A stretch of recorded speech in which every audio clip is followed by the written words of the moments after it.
SP Singh ji, आपने भाजपा में बड़ी धमाकेदार एंट्री की है और गांव में भी ताबड़तोड़ जनसंपर्क अभियान जो है आपका जारी है, कैसा रिस्पांस मिल रहा है आपको? गजब का उत्सव जैसा माहौल है पूरे विधानसभा क्षेत्र में। किसी दिन आप मेरे साथ चलिए, मैंने आपको निमंत्रण भी दिया था, आप अपनी आंखों से देखेंगे तो आपको आनंद की अनुभूति होगी। चांद पर लैंडिंग आसान है, लेकिन क्या भाजपा की टिकट उतनी आसान है? क्या बात करते हैं, पार्टी के लिए काम कर रहे हैं ना। अभी बताया ना, कमल का फूल और मोदी जी का सक्षम नेतृत्व जो राष्ट्र नहीं अंतर्राष्ट्रीय लेवल पे भारत की प्रगति को अंकित कर रहे हैं। सर, आज भाजपा सदस्यता अभियान की शुरुआत हुई, क्या कहेंगे इस कार्यक्रम को? आप देखिए, हमारे जिला के सदस्यता अभियान के संयोजक श्री अनूप सिंह जी शेखावत साहब और हमारे यहाँ पे स्थानीय स्तर पे इस कार्यक्रम की देखरेख करने वाले और मार्गदर्शन देने वाले श्री जगदीश जी गर्ग, श्री सैनी जी, श्री राजकुमार जी, सारे यहाँ पे विराजे हैं। हमारे कार्यकर्ता सारे यहाँ हैं, अजय हैं, और बाकी हमारे जो साथी लोग हैं उनका उत्साह देखते ही बनता है। आपने देखा है ज़्यादा से ज़्यादा लोग सदस्य बनना चाह रहे हैं और उनको ऐसा मौका मिला है, तो निश्चित रूप से हम इसको दिनों दिन संख्या में वृद्धि करेंगे और एक ऐसा सोच विकसित करने का प्रयास करेंगे पूरे विधानसभा क्षेत्र में जो राष्ट्र और राष्ट्र के नव निर्माण की सोच को सबसे ज़्यादा प्राथमिकता दे।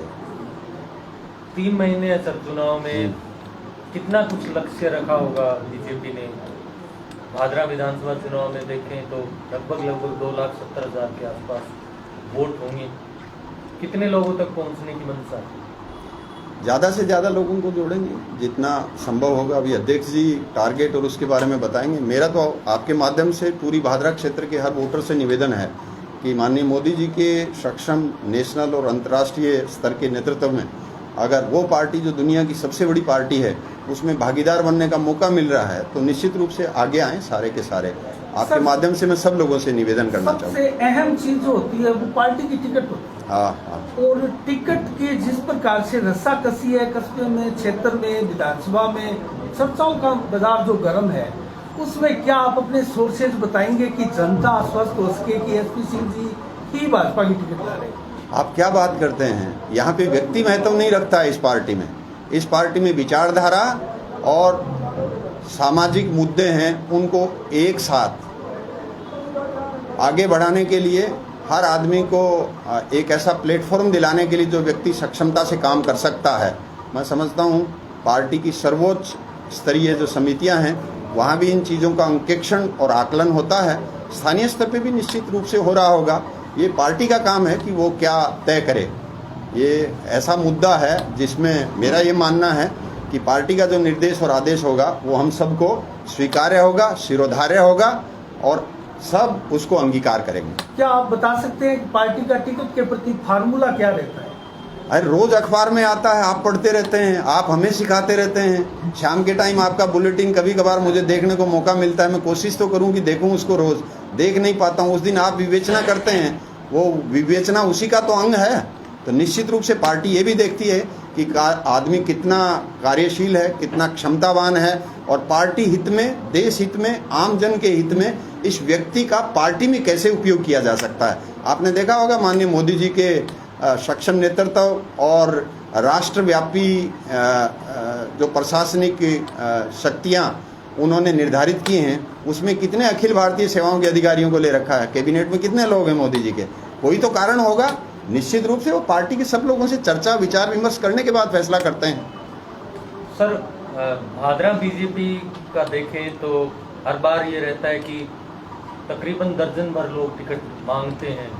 इस बार भी आप प्रमुख चेहरे, कम से कम आधा दर्जन तो प्रमुख चेहरे हैं, इसके इतर भी बहुत से लोग हैं जो पार्टी की टिकट लेना चाह रहे हैं। लेकिन चुनाव में देखें तो ये 5 साल का कार्य अलग रहता है, टिकट मायने रखती है कहीं ना कहीं। क्या आप ये अपने कार्यकर्ताओं को भरोसा दिला सकते हैं कि टिकट के करीब हैं आप, और क्या टिकट मिलती है तो जो और लोग जो चुनाव लड़ने की मंशा रखते हैं वो आपके साथ आएंगे, या आपको नहीं मिलती है तो आपका क्या डिसीजन रहेगा? आप देखिए, मेरे लिए पार्टी सर्वोच्च है, पार्टी के निर्देश मेरे लिए शिरोधार्य हैं। मैं उनको न केवल अंगीकार करूंगा बल्कि मेरे सारे कार्यकर्ताओं को इसके लिए मेरी ओर से निर्देशित करूंगा। पार्टी का जो भी फैसला होगा हम सब उसको मानेंगे। मेरा ये मानना है जितने ज़्यादा कैंडिडेट आप बता रहे हैं तो ये पार्टी के प्रति लोगों का रुझान और लगाव की बात है, अच्छी बात है। प्रजातंत्र का मतलब ही ये होता है कि हर आदमी को मौका मिलना चाहिए, हर आदमी टिकट मांगने का अधिकारी है। मैं समझता हूँ यहाँ हम जितने लोग बैठे हैं और जो पार्टी के सदस्य बने हैं या जो बन रहे हैं वो भी टिकट मांगे तो मेरी ओर से उनका स्वागत है। मेरी ओर से मेरे पूरे क्षेत्र के लोगों को मैं आश्वस्त करना चाहता हूँ कि अगर मुझे मौका दिया जाता है तो हम मिलकर एक ऐसा सामूहिक नेतृत्व पैदा करेंगे जिसमें कहीं अलगाव नहीं होगा, जहाँ कहीं बिखराव नहीं होगा और जहाँ सब लोग साथ मिलकर काम करेंगे। अगर मुझे इस तरह की निर्देश मिलते हैं पार्टी की ओर से तो मैं सबको एक प्लेटफॉर्म पे लेके आऊँगा, ये मैं गारंटी देता हूँ। सर, आप भाजपा में नए नवेले आए हैं, आपसे पुराने कई साथी भाजपा में मौजूद हैं जो विधायक भी रह चुके हैं भाजपा से और जिनके पूर्वज विधायक रह चुके हैं इसी पार्टी से, वो भी शामिल हैं। ऐसे में सभी आप अलग अलग अपने अपने मंचों पर अलग अलग कार्यक्रम कर रहे हैं, अलग अलग आपके ऑफिसेज हैं, अलग अलग आपके जो नेता हैं, जो जनप्रतिनिधि वो आपसे अलग अलग मिलने को आते हैं। तो ये अलगाववाद तो समाप्त लग तो नहीं रहा कि हो जाएगा, क्योंकि बहुत से लोग तो अभी भी कह रहे हैं अगर टिकट नहीं मिली तो वो चुनाव लड़ेंगे। अब मैं तो ऐसा बिल्कुल नहीं करूंगा, ये मैं गारंटी देता हूं मेरी ओर से। बाकी मैं आपसे आग्रह करना चाहूँगा और मैं आपसे शेयर भी करना चाहूँगा, मैं भारतीय जनता पार्टी ज्वाइन करने के बाद पहली बार जब भादरा आया था तो हज़ारों की संख्या में लोग थे, हज़ारों की संख्या में लोग। हमारे माननीय जिलाध्यक्ष महोदय श्री देवेंद्र पारिक साहब भी यहाँ पधारे थे, हमारे प्रदेश के नेता अशोक सैनी जी भी वहाँ पे पधारे थे और हमारे जितने साथी यहाँ पे विराजे हैं ये सारे भी उसमें शरीक थे। इन सब लोगों का भी यही विचार था और इनका अनुभव ये बताता है कि ये बड़े संघर्षशील, कर्तव्यनिष्ठ और समर्पण के साथ में काम करने वाली टीम है। ये सब मिलकर करेंगे। रही बात अलग अलग कार्यालय की, मेरी ओर से तो सबका स्वागत है, यहाँ जो आता है उसका सबका स्वागत है। मुझे जो बुलाता है वहाँ मैं 100% जाता हूँ, भले ही कोई बुलाए। अब मैंने भी जब इस तरह के आयोजन होते हैं तो मेरी ओर से तो समाचार सबको करते हैं कि आप आइए कार्यालय की ओर से। अब ये किसी के मन की बात है, कोई आना चाहे कोई नहीं आना चाहे, पर भारतीय जनता पार्टी और मोदी जी का सक्षम नेतृत्व इस देश को न केवल आगे ले जाएगा बल्कि वो सोने की चिड़िया की खोई हुई छवि पुनः स्थापित करेगा। सर, आपको लेकर कई तरह की चर्चाएं चलती है। हाँ। आप टिकट के बहुत करीब है, ये भी लोग मानते हैं। हाँ। लेकिन एक चीज और है, जिस प्रकार के आंकड़े भारत सरकार के आप अपने संबोधनों में गिनवाते हैं और वो आंकड़े मौखिक रूप से आप बताते हैं, ऐसा कोई विधानसभा क्षेत्र का नेता जो है वो नहीं बता पाता है। तो एक चर्चा और भी है, उसको बल मिलता है कि आप जैसा चेहरा अगर लोकसभा का चुनाव लड़े तो बहुत ज्यादा कारगर और क्षेत्र के हित की बात कहीं ना कहीं दिल्ली संसद में जाकर वो कह सकते हैं। क्या मानते हैं? आपको ऐसा लगता है, इसके लिए मैं आपका आभार प्रकट करता हूं और मेरा ये मानना है कि मौका मिलेगा तो हम वो सारे काम करेंगे जो पार्टी हमें निर्देश देगी। तो क्या सर, आपको अगर विधानसभा की टिकट नहीं मिलती है तो आप लोकसभा में भाग्य आजमाएंगे? आप क्या बात करते हैं? आप वर्चुअल बातों पे हम क्यों जाएं? हम वर्चुअल डिस्कशन की बजाय जो हकीकत की दुनिया है उसमें जीना शुरू करेंगे अभी तो। सर, 3 महीने बचे हैं भादरा क्षेत्र की, आप क्या सबसे बड़ी मुद्दे ऐसे मानते हैं जो इस चुनाव में प्रबल रहेंगे, जो हावी रहेंगे, जिनको लेकर आप जनता के बीच जा भी रहे हैं और आने वाले दिनों में जिसको लेकर लगभग, क्योंकि हर नेता का कैंपेन चलेगा, क्या मानते हैं ऐसे बड़े मुद्दे? देखिए, पेपर लीक युवा परेशान, ठीक है ना। 2.5 से 3 करोड़ बच्चों ने परीक्षा दी लेकिन वो मंजिल तक इसलिए नहीं जा पाए कि पेपर लीक हो गया। भ्रष्टाचार का चारों तरफ बोलबाला। सचिवालय जैसी पवित्र स्थान पे भी आपको सोने की ईंटें और करोड़ों का करेंसी मिलता है। इससे बड़ा भ्रष्टाचार का दूसरा कोई उदाहरण हो नहीं सकता। चारों तरफ अपराधियों का बोलबाला है, चारों तरफ दलितों पे, पिछड़ों पे और जो मार्जिनल लोग हैं उन पे अत्याचार हो रहे हैं, कोई पूछने वाला नहीं है। महिलाओं की क्या स्थिति है बताने की ज़रूरत नहीं है। ये सारे वो मुद्दे हैं। जैसे किसान और किसानी का देखें तो हमारे क्षेत्र के अंदर पानी की कितनी बड़ी समस्या है, पूरे प्रदेश में ये समस्या है। जब कांग्रेस सत्ता में आई थी तो आप घोषणा पत्र देखें और यही जिला था जहाँ पे कांग्रेस के सर्वोच्च नेता उस समय के एक घोषणा करके आए थे, घोषणा करके गए थे हनुमानगढ़ में कि भाई हमारी सरकार आती है तो 24 घंटे के अंदर सारे लोन माफ। तो बैंकों की क्या स्थिति है, किसान की क्या स्थिति है, ज़मीनें नीलाम हो रही हैं, कोई पूछने वाला नहीं है।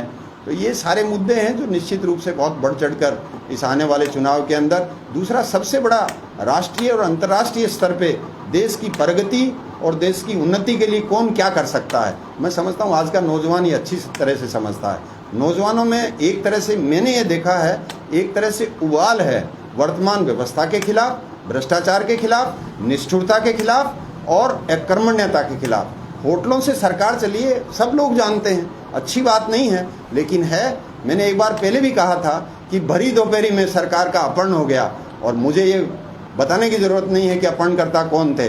किस तरह से सरकार चली, कुर्सी और कुर्सी को बचाने का अभियान चला है पूरे 5 साल तक, पूरे पौने 5 साल तक। तो ये सब जानते हैं, आम जनता जानती है। जिस प्रकार से हमने आज तक आपको देखा है, आपके बारे में अनुभव किया है, आप अभी अपने संबोधन में कह रहे थे कि सरकार अपहरण हो गई। अपहरण तो भारतीय जनता पार्टी ने महाराष्ट्र की सरकार गिराई, मध्य प्रदेश की सरकार गिराई, गोवा की सरकार गिराई, राजस्थान में भी यहाँ ये कहा गया कि सचिन पायलट को जिस प्रकार से बीजेपी चाह रही थी कि उसके खेमे में आए।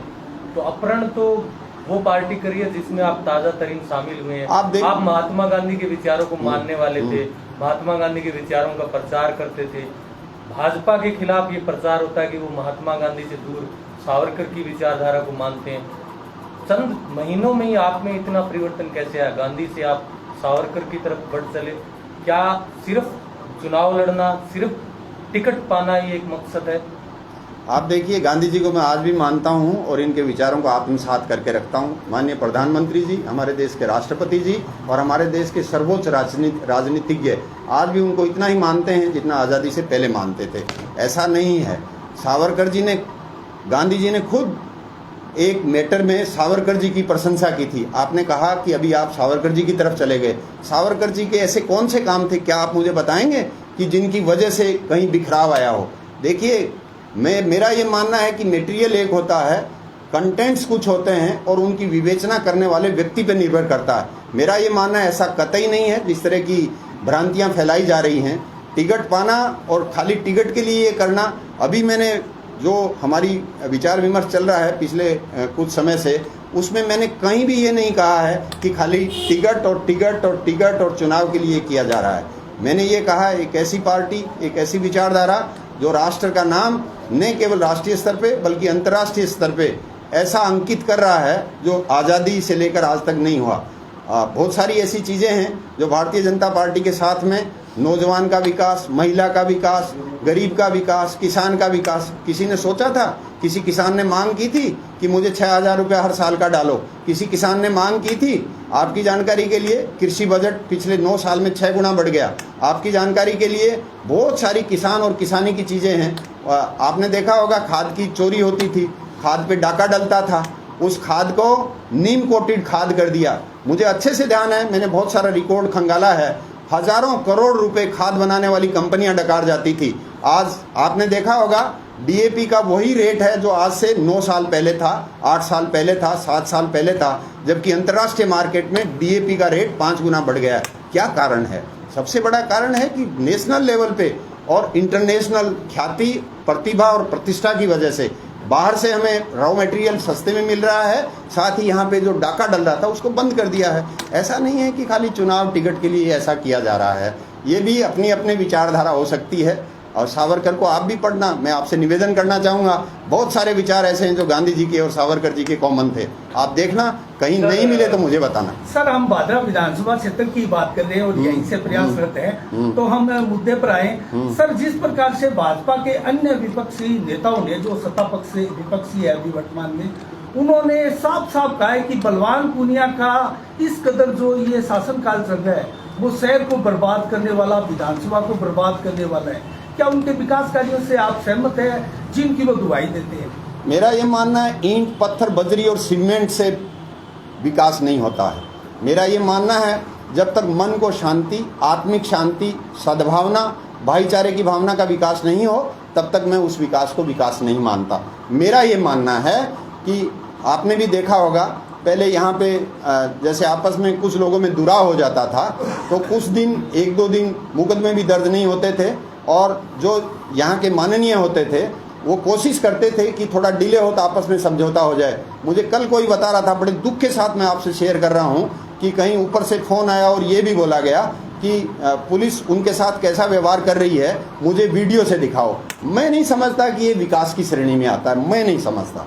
सर, जिस प्रकार से भिरानी में रात्रि को 3 बजे किसानों पर लाठीचार्ज, आंसू गैस और जातियां होती है, और जिस प्रकार से सड़कों का विकास कार्य दिखाता है, 1 महीने में सड़कें टूटती है, और जिस प्रकार से कस्बा क्षेत्र को नरक का एकदम द्वार बना दिया गया है, और जो C65 अंडरपास बनाया जा रहा है, उससे एक प्रकार से जो आवागमन है सरदार शहर तालनगर की तरफ जाने वाला बड़े भारी वाहनों का, वो एकदम से रुक गया, अवरुद्ध हो गया। क्या कहेंगे इन व्यवस्थाओं को लेकर? आप देखिए, ये सारी बातें अच्छी नहीं है। किसान और किसानी के लिए पार्टी नहीं होनी चाहिए, किसान और किसानी के लिए किसान और किसानी होनी चाहिए।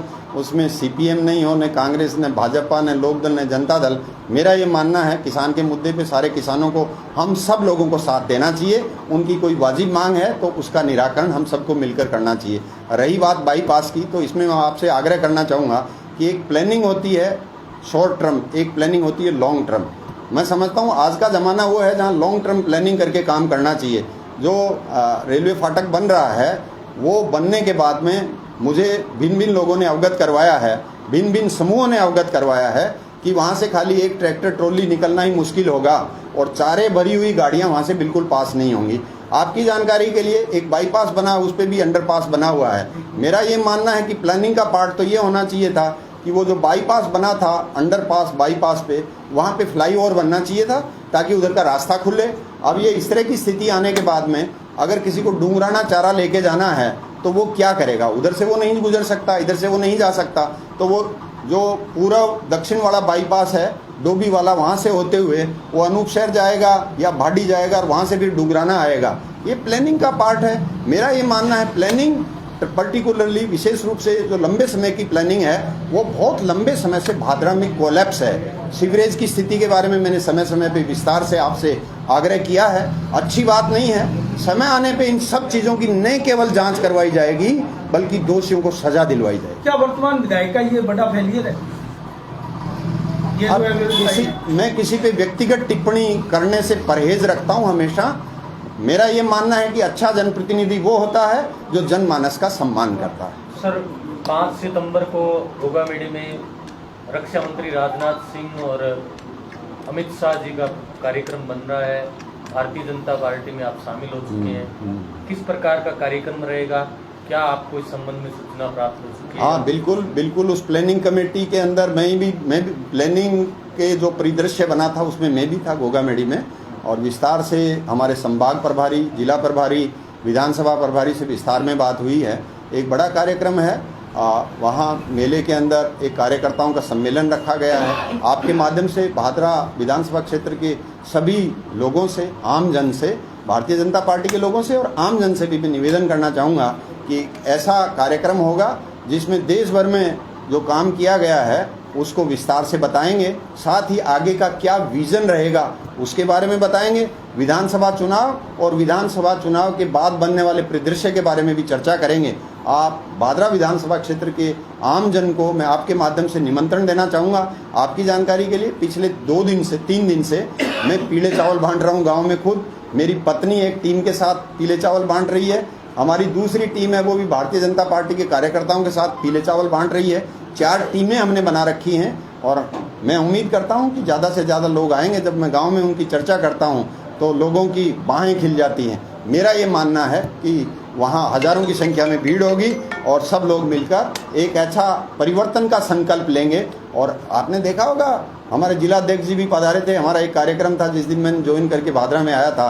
उन्होंने कहा था कि हम ऐसा संकल्प लें कि परिवर्तन की शुरुआत भादरा से हो। तो निश्चित रूप से ये भादरा के लिए एक गौरवमयी क्षण होगा। सर, एक अंतिम सवाल है। बोलो ना। जिस प्रकार से राजस्थान में वसुंधरा राजे को साइडलाइन करने की एक पॉलिसी आला कमान की चल रही है, तो ऐसे में क्या कोई चेहरा मुख्यमंत्री का आगे नहीं करेंगे और मोदी के चेहरे पर ही चुनाव लड़ेंगे भारतीय जनता पार्टी के जो सिपाही है सारे? आप जो बात बता रहे हैं मैं उससे कतई सहमत नहीं हूँ। इस पार्टी में किसी को दरकिनार या साइडलाइन नहीं किया जाता है। माननीय रहते हैं, बड़े नेतागण रहते हैं। सर्वोच्च लेवल पे जो फैसला होता है, मेरा ये मानना है कि उसकी सब पालना करते हैं और सब पालना आगे भी करेंगे। ऐसा कतई नहीं है। माननीय प्रधानमंत्री जी के सक्षम नेतृत्व में देश भर के अंदर चुनाव लड़े जाते हैं, यहाँ भी चुनाव लड़ा जाएगा और कमल का फूल निशान होगा। बहुत बहुत धन्यवाद। हाँ, बहुत